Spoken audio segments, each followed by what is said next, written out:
Hingga suatu malam, Ki Ageng Selo bermimpi. Ki Ageng Selo seorang diri hendak memasuki hutan. Kapak tajam kukuh digenggam tangan kanannya. Ia berniat membuka lahan pertanian di tepi sebuah hutan. Namun terkejutlah ia bagai disambar petir. Hutan yang dipilihnya untuk dibuka telah bersih.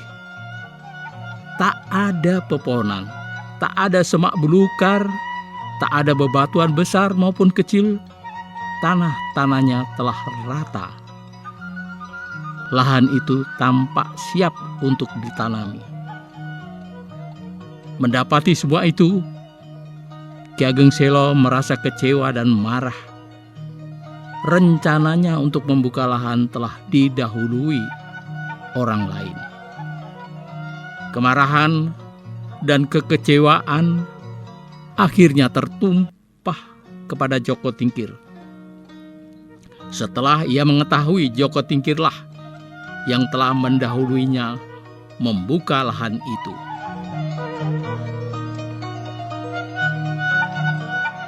Seketika itu, Ki Ageng Selo terbangun. Ia segera menyadari bahwa mimpinya merupakan firasat buruk baginya. Ketika dilihatnya Joko Tingkir masih terlelap dalam tidurnya di atas tanah, berbantalkan dedaunan di bawah ranjang. Segera dibangunkannya murid sekaligus cucu angkatnya itu. Terperanjatlah Joko Tingkir. Ia segera duduk bersila, sejenak mengusap-usap kedua matanya. Kemudian bertanya, "Ada apa, Ki Ageng?"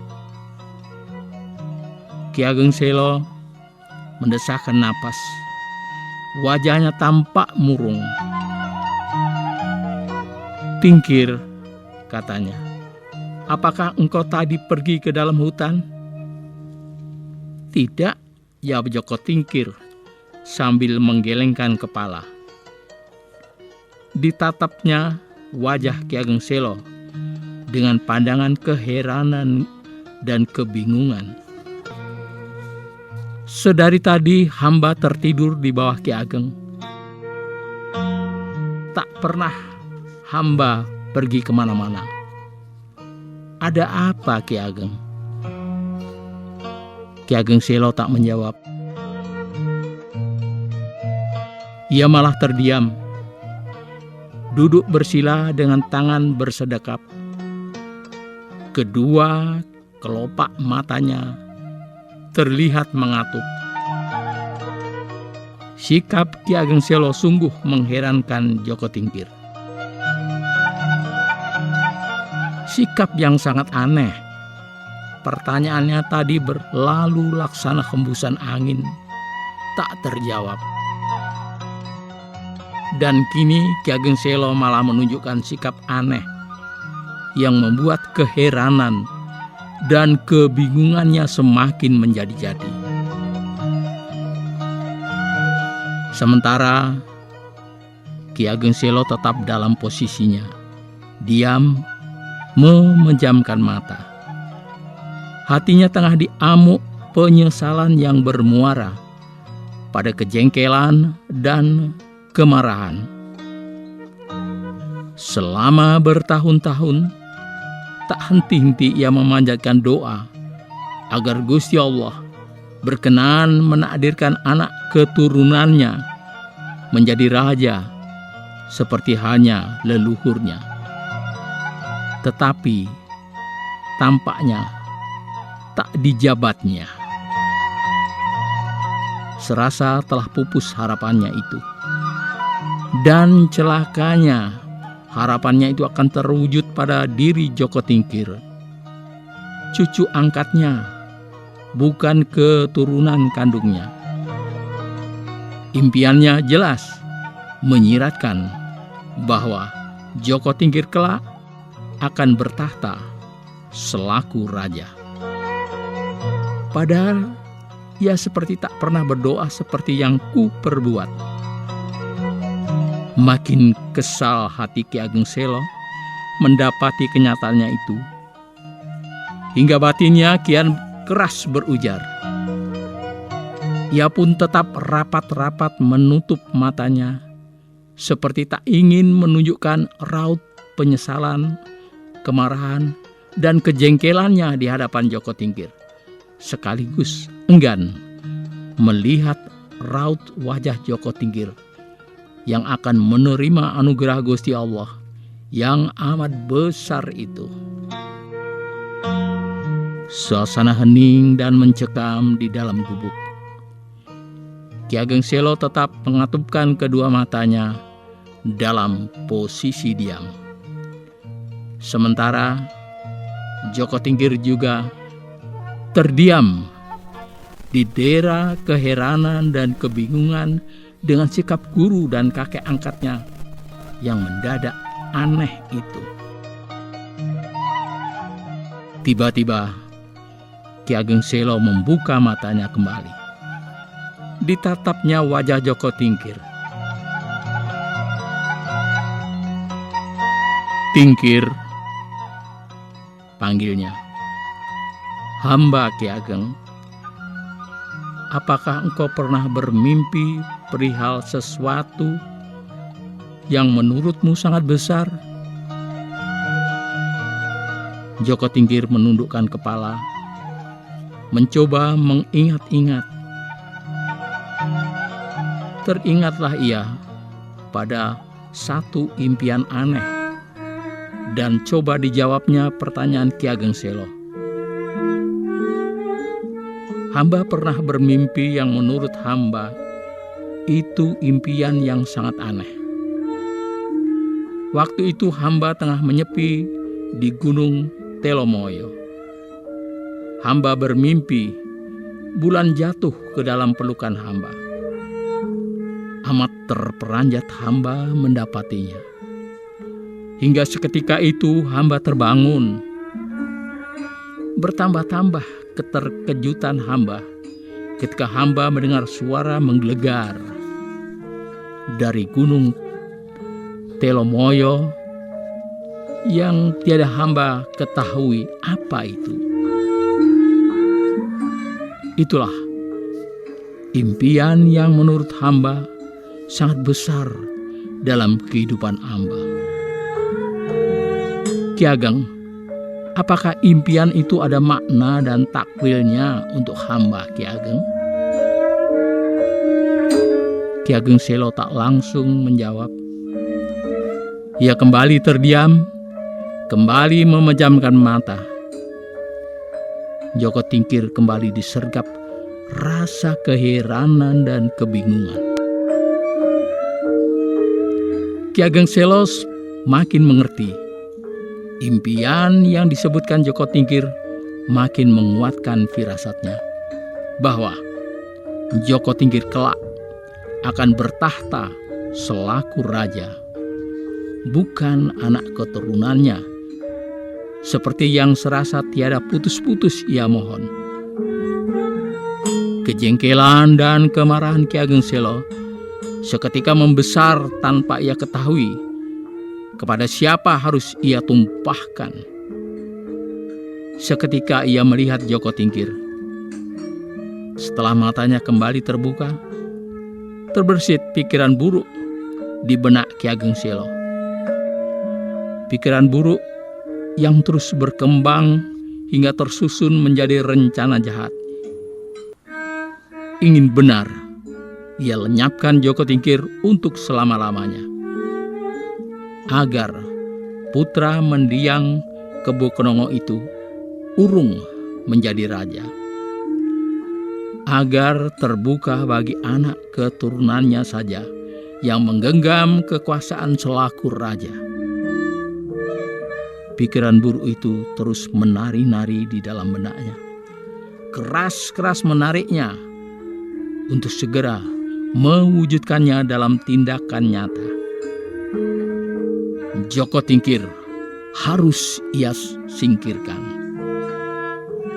Namun ketika Ki Ageng Selo hampir terjebak mengikuti ajakan jahat dalam benaknya,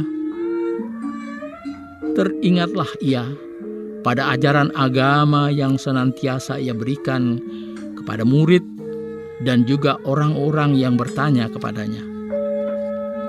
Teringatlah ia kepada Gusti Allah yang pasti tak akan membiarkannya bebas berlaku jahat tanpa balasan mengerikan di akhir. Ia bisa saja mencelakakan Joko Tingkir di dunia ini. Namun buah buruk, teramat buruk, harus ia rasakan jika telah kembali menghadap Gusti Allah. Ia takut kepada Gusti Allah, takut pada dosa luar biasa besar yang kelak harus dipikulnya. Maka diurungkanlah niat jahatnya. Disingkirkannya jauh-jauh pikiran keji itu agar bersemayam atau melintas di dalam benaknya.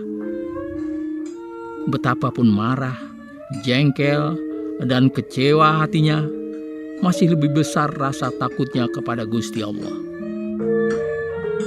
Ki Ageng Selo hanya bisa pasrah pada takdir yang telah digariskan Gusti Allah, menyerah pada kehendak agungnya yang pasti terwujud. Ki Ageng Selo merasa tak bisa dan tak berkehendak lagi untuk mencoba menolak kehendaknya. Ia hanyalah manusia biasa dan ketetapan Gusti Allah tak mungkin bisa diubahnya. Ia pasrah.